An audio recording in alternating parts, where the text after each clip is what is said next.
शक्तीपीठ महामार्ग रद्द करण्याच्या मागणीसाठी हिंगोलीच्या वसमत येथे शेतकऱ्यांनी आंदोलन सुरू केले।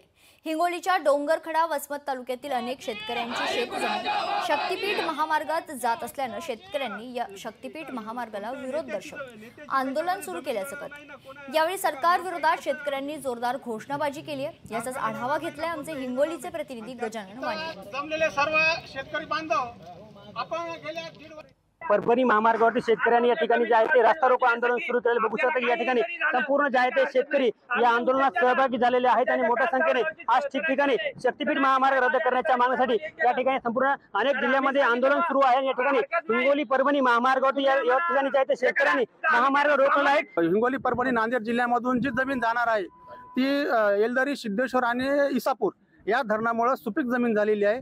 ऊस हळद केळीच्या पट्ट्यामधून ही जमीन जाणार आहे।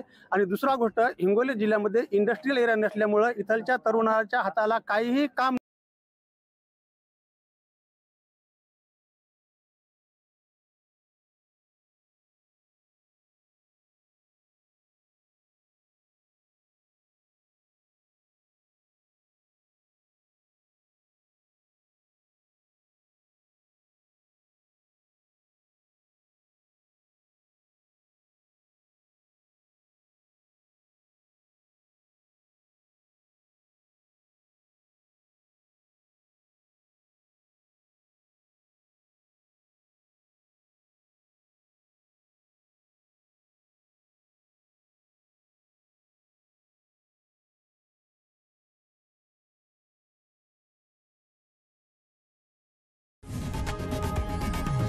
लोकशाही मराठी ऐका, पहा, जागरूक रहा।